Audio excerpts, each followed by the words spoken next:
Mari yaita tatambira manje. Aiwa kubasa ndapiwa yese ndapiwa nebonasi. Ndazona ndona big risk. Aiwa mari iripo.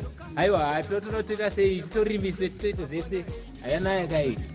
Aiwa mari iripo mai mwana musatye kani. Ndakuda kuti munobvisirawo kakuzikane kwakumba kwenyu kuya. Zvandozona.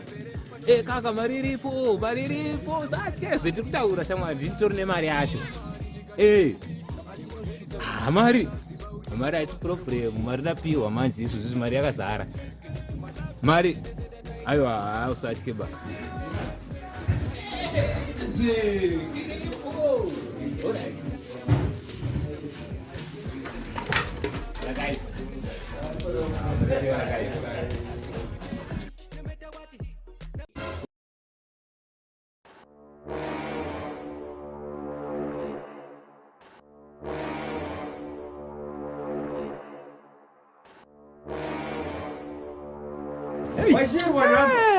Marino hapa ni ng'ongo mana.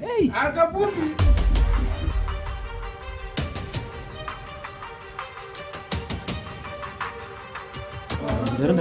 Ondo nachita sei?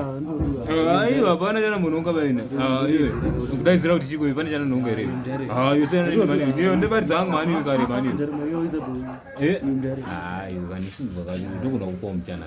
Tofana kuti plan Saka toafana. Saka tibaika kufuna mafsiri kuziva kuti onekwa. Utenda kuseri.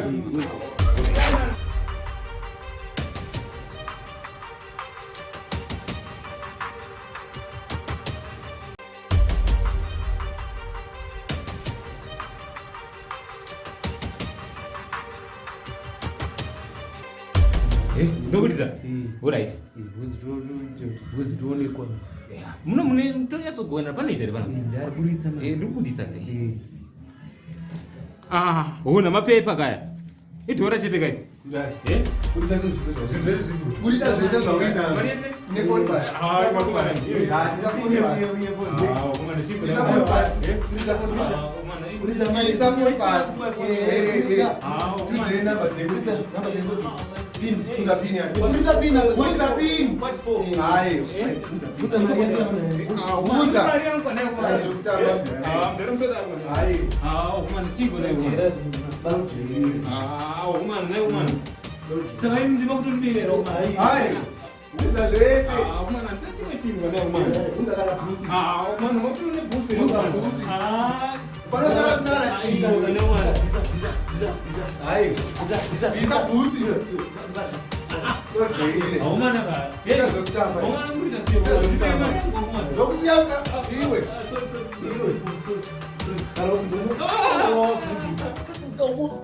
Pamana.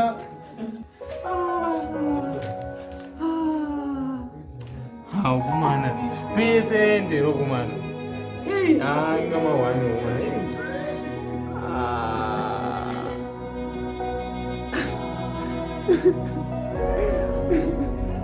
The boot songs are about Tenga.